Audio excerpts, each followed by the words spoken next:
मुज़फ़्फ़र भट्टी और इस वक्त मौजूद हूँ ज़ीरो पॉइंट, और मेरे साथ जो शख्सियत मेरे साथ मौजूद है वो मंजूर सुलहरिया साहब हैं। मंजूर सुलहरिया साहब सीनियर जर्नलिस्ट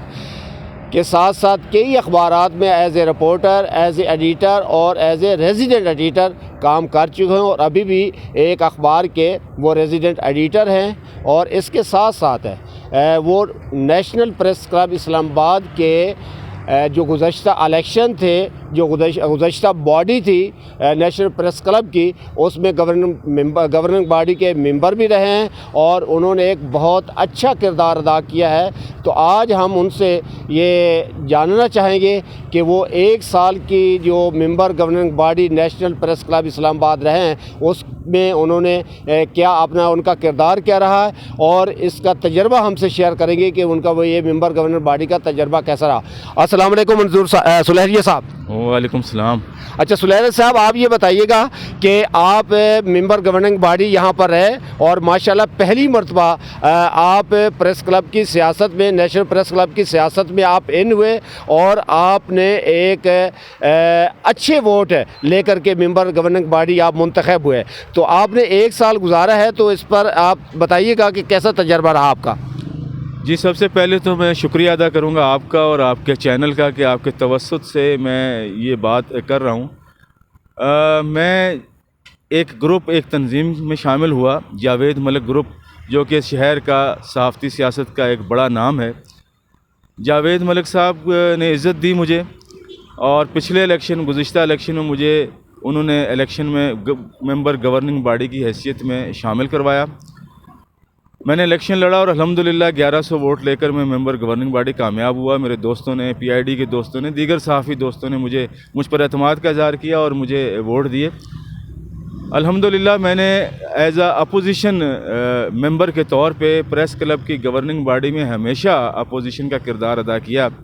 10 से 11 हमारे इस साल गवर्निंग बॉडी के इजलास हुए, जिसमें तमाम अपोजिशन जो हमारी बाहर बैठी हुई है और हम बशमुल हमारे ग्रुप के,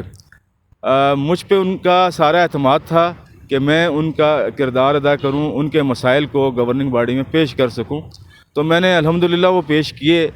वो चाहे मीडिया टाउन फेज़ 2 के हवाले से था, वो चाहे हेल्थ इंश्योरेंस के हवाले से था, वो चाहे दीगर सहाफ़ी वेलफेयर के मामलात जो हुआ करते हैं उसके हवाले से था, और हमारी ख़ास तौर पे वोटर लिस्टों के हवाले से था कि उसमें जो दो नंबरी हुई है उसमें बहुत सारे लोग ऐसे थे। इस मरतबा 190 के करीब हमने लोग वोटर लिस्ट में से भी ख़ारिज किए, चूँकि कुछ लोग ऐसे थे जो इंतकाल कर चुके हुए थे तो उनके नाम चल रहे थे, उनको निकाला गया। ये पहली मरतबा हुआ। और इसी तरह कुछ लोग जो यहाँ से नौकरियाँ ख़त्म करके बाहर मुल्कों में शिफ्ट हो चुके हैं, उनके नाम निकाले गए। और कुछ ऐसे थे जो पीआरओ चले गए किसी जगह, उनके नाम एसोसिएट किए गए कौंसिल से, ताकि कल को जब वो नौकरी छोड़ते हैं, वापस आते हैं, इदारा ज्वाइन करते हैं, तो उनको हम दोबारा कौंसिल कर देते हैं। ये तो इस एक साल में ये काम किया हमने, और अल्हम्दुलिल्लाह जो अपोजिशन का किरदार रहा उसको बखूबी निभाया है मैंने। और इंशाअल्लाह ताला अभी भी मैंने कागज़ जमा करवाए हैं एज़ आ मेंबर गवर्निंग बॉडी के ही, और अपोजिशन की तरफ से ही करवाएँ। अल्लाह ताला ने इज़्ज़त दी और आप दोस्तों ने वोट दिए, कामयाबी दी, तो इंशाअल्लाह ताला इसके बाद भी जो सहाफ़ी दोस्तों के लिए जितना कुछ हो सकेगा वो मैं करता रहूँगा। जी सुलहरिया साहब, आप चूँकि रीजनल अखबार से वाबस्ता हैं और इलाकाई अखबारात के मसाइल को और उनसे वाबस्ता जो जर्नलिस्ट है उनके मसाइल को आप बाखूबी जानते हैं, तो उस सिलसिले में आपने जो ये एक साल नेशनल प्रेस क्लब की जो बॉडी में, मेंबर गवर्निंग बॉडी में आपने गुजारा, तो इलाकाई अखबारात से वाबस्ता जर्नलिस्ट के हवाले से भी कोई इक़दामात या कोई इस किस्म की गुफ्तगू या इस किस्म की कोई बातचीत सामने आई? जी बिल्कुल, ये तो सबसे पहले मेरा फ़र्ज़ भी बनता था, क्योंकि मैं ख़ुद एक रीजनल अखबार के साथ मुंसलिक हूँ, और मेरे जितने दोस्त अहबाब हैं या मेरी जो तंजीम के लोग हैं, रिबजा हमारी एक तंजीम भी है, रावलपिंडी इस्लामाबाद ब्यूरोज़ जर्नलिस्ट एसोसिएशन,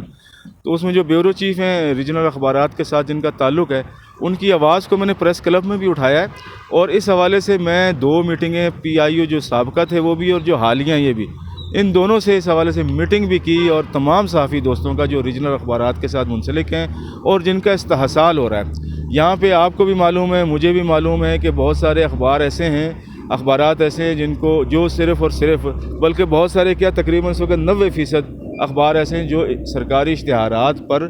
ان کا ذریعہ معاش ہے، ان کے ملازمین کی تنخواہیں ہیں، ان کے دفاتر کے خرچے ہیں، لیکن وہ پورے نہیں ہو پاتے۔ وجہ یہی ہے کہ ان کو اشتہارات اس طرح سے نہیں دیے جا رہے جس طرح سے دیے جانے چاہیے، جبکہ کچھ اخبارات ایسے ہیں ان کی تعداد 20 سے 25 یا 30 ہوگی یا بہت زیادہ 50 ہوگی کہ جو نوازے جاتے ہیں۔ ریجنل اخبارات کا استحصال ہوتا ہے، ریجنل اخبارات کو ان کے کوٹے کے مطابق بھی اشتہارات نہیں ملتے۔ اس کے حوالے سے اس مسئلے کو لے کر کے میں نے پی آئی او سے میٹنگ کی، گزشتہ پی آئی او سے بھی اور حالیہ پی آئی او سے بھی، اور نیشنل پریس کلب میں جو قائدین تھے ہمارے ان تک بھی یہ بات اٹھائی کہ وہ اس کا مداوع کرتے ہوئے کم از کم پی آئی او سے اور یا سیکٹری سے یا منسٹر لیول تک اس مسئلے کو پہنچائیں، اس آواز کو پہنچائیں۔ جی سلہریہ صاحب، آپ نیشنل پریس کلب کی سیاست اور جو ٹریڈ یونینز ہیں اور یونین میں بھی مرکزی یونین جیسے پی ایف یو جو ہے، آر اے یو جو ہے، اور اس کے بعد ایسوسی ایشنز ہیں اور اس کے ساتھ ساتھ گروپس ہیں، تو اوور آل آپ ذرا ہمیں اپنا تجزیہ دے دیجیے گا کہ صحافتی جو کمیونٹی ہے اس کے لیے کیا ہونا چاہیے، کیا ہو رہا ہے اور کس چیز کی ضرورت ہے؟ جی، صحافتی سیاست کی آپ نے بات کی ہے، تو صحافتی سیاست میں جیسے آپ جانتے ہیں کہ ہماری صحافتی سیاست صرف نیشنل پریس کلب میں کی جاتی ہے، اور اس میں ایک گروپ جو ہے پچھلے 15-16 سال سے برسر اقتدار ہے، گو کہ اس کے بڑے اچھے کام بھی ہیں صحافیوں کے لیے، کلب کی کمیونٹی کے لیے، لیکن بہت ساری اس میں خامیاں بھی ہیں۔ اب ان خامیوں کے لیے ہماری اپوزیشن جو ہے وہ پچھلے سال بائیکاٹ کر کے بیٹھی، صرف ہمارے گروپ نے الیکشن لڑے۔ اسی طرح کہ یہ ہر سال یہ ہوتا ہے کہ کئی ایک گروپ جو ہیں وہ بائیکاٹ کر جاتے ہیں، کئی ایک الیکشن میں آتے ہیں، لیکن وہ ان کے محدود وسائل ہوتے ہیں، محدود ان کے ووٹر اور سپورٹر ہوتے ہیں، تو وہ الیکشن جیت نہیں پاتے، جس کی وجہ سے وہ 16 سال سے ایک ہی ٹولہ اس پہ نیشنل پریس کلب پہ قابض ہے۔ اس مرتبہ ہم نے کوشش کی، بالخصوص ہمارے گروپ نے، جاوید ملک گروپ نے، کہ تمام 7-8 دھڑے جو ہیں اپوزیشن کے ان کو ایک پلیٹ فارم پہ لایا جائے۔ اس کے حوالے سے ہماری 2 میٹنگیں ہو چکی ہیں اور آج ہماری فائنل میٹنگ ہے۔ ہمیں امید ہے پوری کہ یہ 7-8 دھڑے سارے مل کے ایک پینل لے کر کے آئیں گے اور الیکشن لڑیں گے۔ اس کی وجہ صرف اور صرف یہ ہے کہ صحافتی کمیونٹی کو جو مسائل درپیش ہیں ان کو حل کیا جائے، مل کے حل کیا جائے۔ 7-8 دھڑے جب ملیں گے تو وہ صحافتی کمیونٹی کے مسائل بھی حل کریں گے۔ اگر ہم دھڑوں کا شکار رہے، ہم الگ الگ رہے، تو صرف ہم اپنی تنظیم کے لوگوں کے کام آ سکیں گے، دوسری تنظیم یا دوسرے گروپ کے لوگوں کے کام کبھی بھی نہیں آئیں گے۔ لہٰذا جب سب ایک جگہ ہوں گے تو انشاءاللہ ہم سب کے کام بھی آئیں گے۔ جی تھینک یو جناب۔ یہ تھے منظور سلہریہ صاحب ہے، انہوں نے بڑی تفصیل سے ہمیں گفتگو کی اور ہمیں بتایا، صحافتی تنظیموں کے حوالے سے بھی بتایا، اپنی ایک سال کی کارکردگی جو ان کی member governing body national press club میں یہ تھے وہ بھی بتایا، اور انہوں نے ایک جو آخر میں بات کی ہے کہ ہم جب تک سب ایک نہیں ہو جاتے ہم اپنے مسائل میں گرے ہی رہیں گے اور مسائل کو ہم مطلب سمستان بناتے رہیں گے اور اس سے حل جو ہے نکلتا ہوا نظر نہیں آ رہا۔ تو انہوں نے بڑی اچھی تجویز دی، انہوں نے خیال ظاہر کیا کہ ہماری کوشش یہ ہونی چاہیے کہ ہم سب کو یکجا ہو کر کے اپنے